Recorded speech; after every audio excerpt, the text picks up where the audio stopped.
Hello, everyone. Ed Quinlan here, and I am joined with our two commissioners of Rep and Select Baseball. So thank you, Justin Snively, our Commissioner of Rep, and David Black, our Commissioner of Select, joining us today in our first ever Commissioner's Corner video update.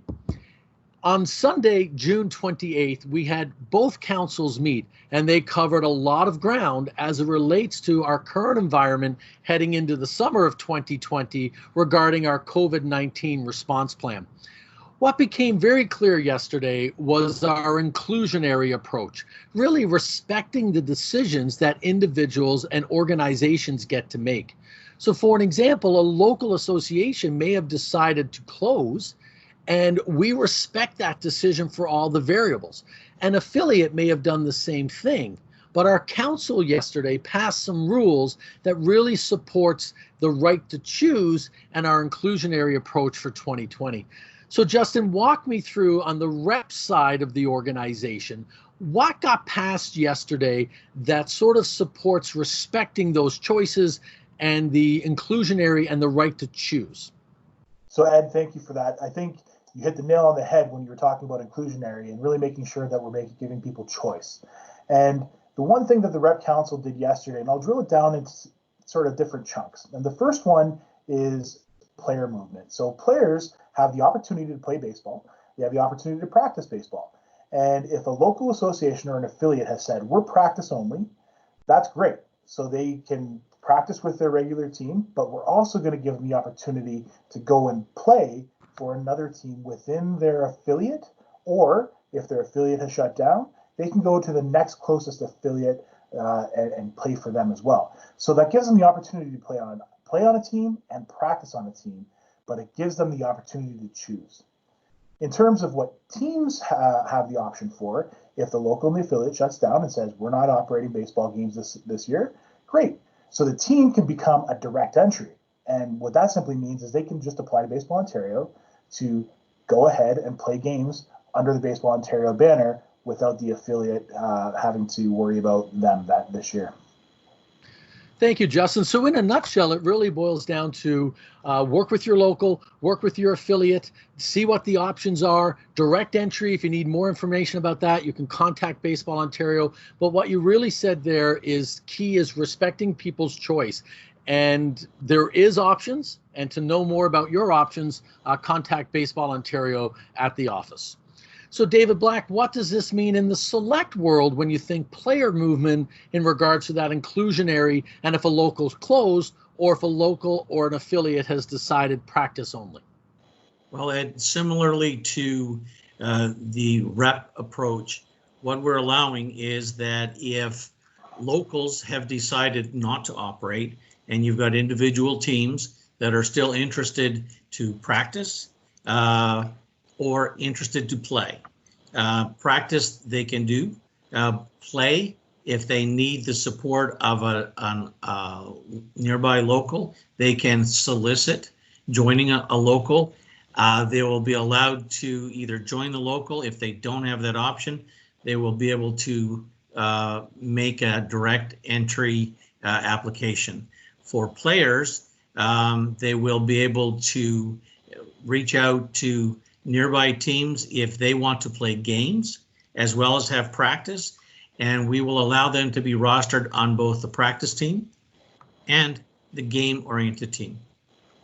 So for 2020, this will be the first time that players will be eligible to be rostered on more than one team under the circumstances. You know, guys, as we talked about, there's many variables as to why a local or an affiliate has made the decisions regarding, is there enough for a loop? What are the variables locally to make it viable? In the end, I think both councils really should be commended yesterday for the leadership shown in working through those variables and really providing flexibility, freedom of choice while respecting current environments. So thank you for those updates.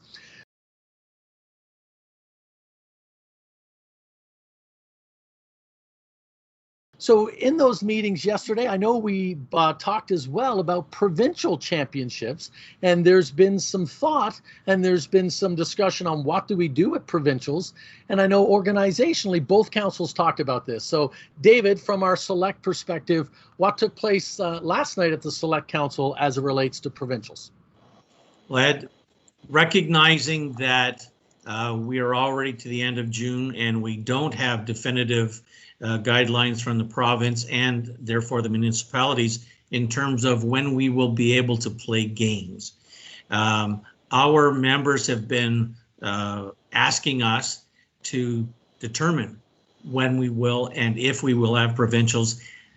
What we decided last night was we will forego the provincial championships this year and allow our locals to use that preparation time to play more local games.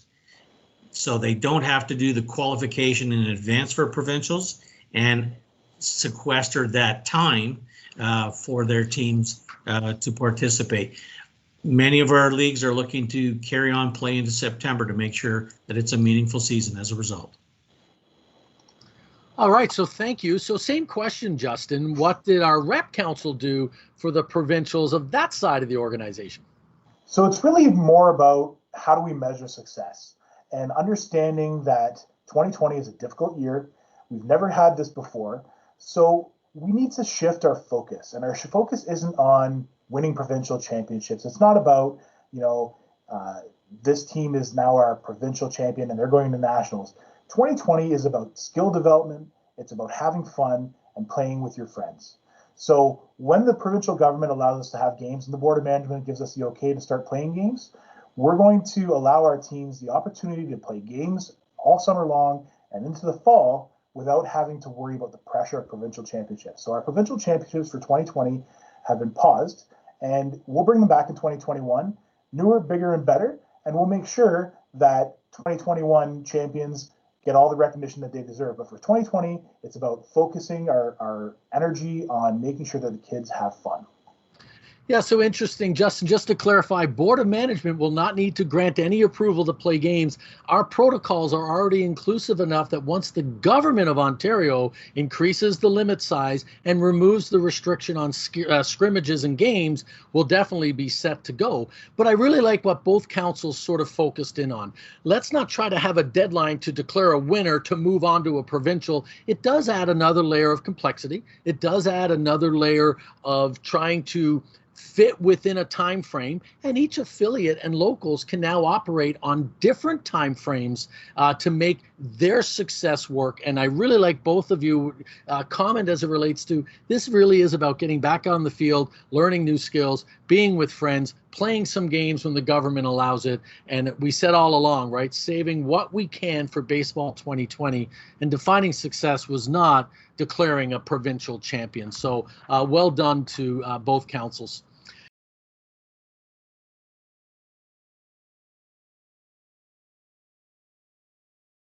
So that's the provincials. What's the update on tournaments? Because you're getting a lot of pressure. We should cancel tournaments. To cancel the tournaments, stay open. Are you allowed? Should you? What you? So a lot of discussion occurred yesterday on tournaments as well. Justin, we're going to go to you first. What happened yesterday, and how are we handling tournaments on the rep side of the organization? Awesome. So the local tournaments have been canceled, but that doesn't necessarily mean that teams can't get together and play games. We've allowed the opportunity for 4 teams or less to get together and have a weekend sort of friendship scrimmage tournament. We're not going to call them tournaments, but we're allowing teams to get together and play games in a smaller format. What we don't want is we don't want the big tournaments like we were used to having in the past, 12, 16, 24 teams.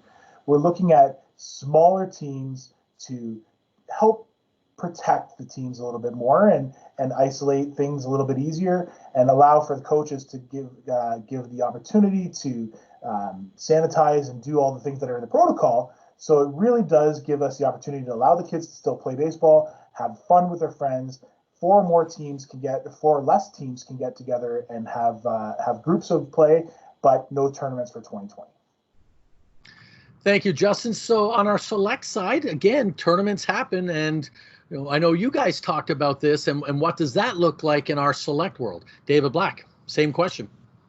Well, our July is the busiest tournament month. August is, and even now September, have become significant. We wanted people to focus not on championships, but again, as Justin identified, we want to give people the opportunity to feel the benefit of being in a tournament. So we've canceled the sanctioned tournaments, and we have encouraged our locals to go back and restructure, find a manner in which they can do 14 tournaments or less, to still provide that feel of tournament play with an emphasis on participation, not just winning.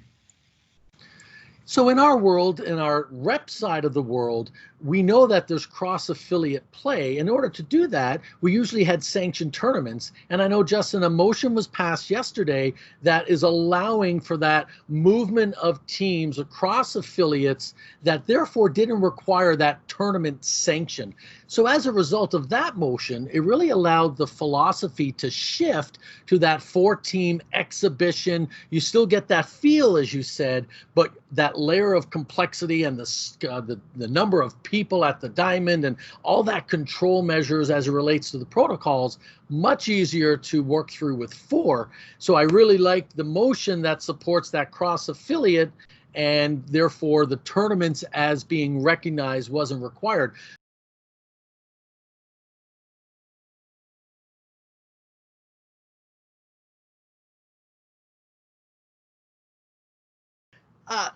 Another one that was floating around is, I like to say, August 1st is the new June 30th. Well, to know what that means, you would have had to have known June 30th. And June 30th was a deadline for the organization where a lot of things needed to happen. So let's talk about how August 1st is the new June 30th. Justin, what does that mean for our rep side of the business out there where they're like, what does that mean? August 1st is the new June 30th. So for the classification portion of it, it doesn't really make any difference anymore because we don't have provincial championships for 2020. So classification doesn't really matter. However, rosters do still matter. And what that means is that rosters are now due, instead of June 30th, they're now due August 1st. And that's your final roster date. You still need to submit a roster 2 days before your first game so that we can capture it and put your roster into our different apps so that you are able to access pitch count. However, the final roster date is June 1st. Of June 30th is now August 1st, and the final roster date for submission from registrars is actually August 8th. So if you have a registrar and the registrar needs to make changes, they have until August 8th to make those changes, but the final deadline for rosters is August 1st. Now, on the select side, I guess we have to say August 1st is the new July 1st. So David Black, walk us through what the August 1st deadline means to our select side of the organization. For our select organizations, our members are required to submit their membership applications and their rosters by that date. In the past, it was July 1st. One of the things that we have identified this year as will be important is we can have players on 2 rosters. We need to make sure that we've got both submitted so that players are certain to be playing on the teams that they wish. This being new, it's important that we get that communicated early. And what I like about what council's decided yesterday, it's also aligned with an announcement that came out from the Board of Management as it relates to insurance and the various deadlines of August 1st as well. So August 1st, the new June 30th.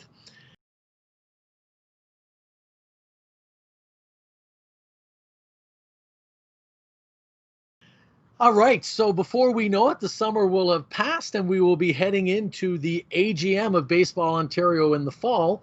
And I understand that also some motions were passed yesterday to ensure that no organization was penalized for how they chose to operate in 2020 as it relates to the AGM in November. So David Black, let's start with you. What does that mean for Select and our upcoming AGM?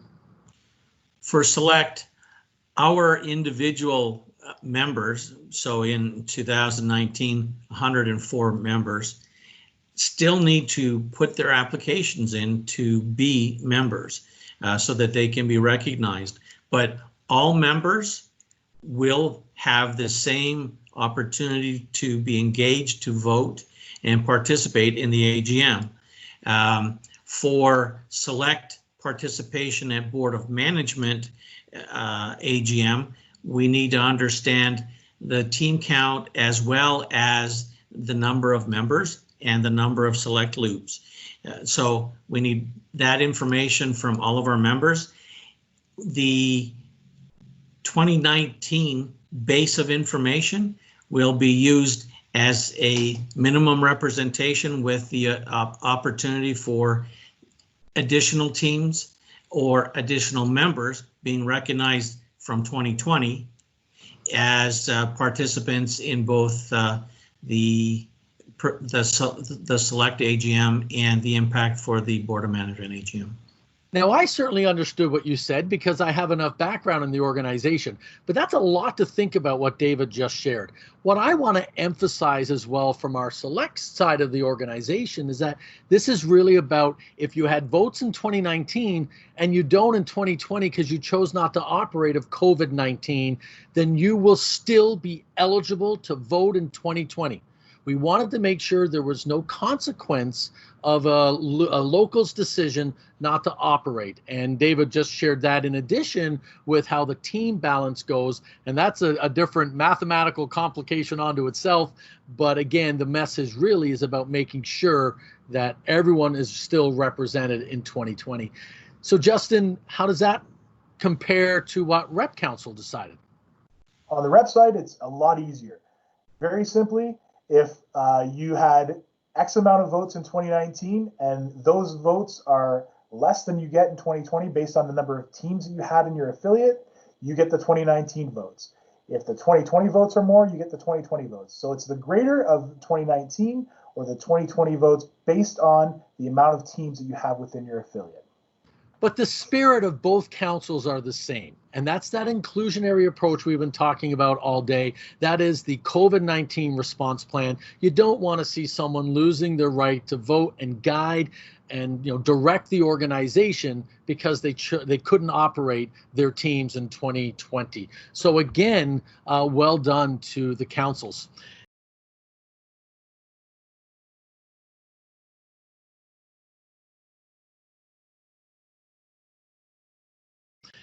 And then finally, I understand you guys made some interesting decisions around fees. So David Black, we'll start with you. Council passed some rules last night that have been supported and endorsed by Board of Management. And why don't you go ahead and tell everyone what that means? For Select members, you pay two types of fees. You pay your membership fee and you pay a team fee. Your first team is free based on you paying your membership fee. With the participation this year being variable based on COVID, what we've done is recognize people don't necessarily have the same capability to create that pool of funds to pay those fees. And so for this year, the fees will be zero for both team fees and member fees. Well, Justin, how are you going to top that? I'm not going to top it. We're going to go the same route. So all of the provincial registration fees for 2020 will be waived. They'll be zero. So teams won't have to pay anything to play baseball for 2020 to Baseball Ontario. However, we also have a direct entry fee that is a $500 bond. So if you're a direct entry and you want to play for Baseball Ontario directly, as opposed to going through your affiliate because they shut down, as we discussed before, you don't have to pay that $500 fee either. So there will be no fees on the rep side or apparently from the select side either. So for 2020, it's kind of free baseball, except you got to pay the umpire still. So make me be the heavy here. So let me clarify free baseball, because of course you're still going to have local responsibility. You still have insurance responsibility. But as it relates to a team fee to Baseball Ontario, which was called the provincial registration fee of $100 per team, that's now zero. And on the select side, $100 member and $100 per team, 2 teams and up, that is now zero. And again, I think that just continues to support the council's direction in support of Baseball Ontario's philosophy of inclusionary, and let's do what we can to save baseball the best that we can in 2020. So before we wrap up, any final thoughts from the select commissioner of yesterday's council meeting? Well, I'd like to thank everybody for the time and commitment and patience to stick with us and allow us to do as much as we can to bring baseball back. It will be a healing impact on the community, and as community leaders, we will be very strong advocates on community and therefore on baseball. Thank you. Justin, any final comments from our rep commissioner? Yeah, so one of the things that came out loud and clear after both of the council meetings yesterday is that we have tremendous alignment and synergy between the councils and the board of management, and we're all on the side of baseball. Both the councils and the board of management are in support of doing everything we can to get the kids back on the field and make sure that we can provide some sort of programming for them for this year. So that was really loud and clear for me yesterday, Ed, and it makes me feel very proud of the organization for the steps we've taken to move through this with as minimal interruption as we can possibly have given the circumstances. So I'm really proud of the hard work that the Select Council, the Rep Council, and the Board of Management have done over the last 3 months to really make sure that we have some sort of baseball for our teams and our players and our membership. So that was one of the things that I really wanted to bring forward, and I really want to thank the Rep Council and the Board of Management and the Select Council for their hard efforts and everything we've done to prepare for a 2020 season. Thank you very much. So there you have it. You've heard it live in Commissioner's Corner from both Justin and David, and I'm just going to echo their thoughts. What a great day yesterday for baseball. What a great day as our leaders came together, had passionate debate, really tried to work through solutions encompassing people's right to choose while respecting locals and affiliates' decisions to operate and how they've chosen to operate, because it's complex and there's so many variables. On behalf of both councils, I thank you for that leadership, that passion, that dedication, and the outcomes of yesterday's meeting. Thank you again for watching, and we look forward to seeing you again on a future Commissioner's Corner video update. Thanks for watching.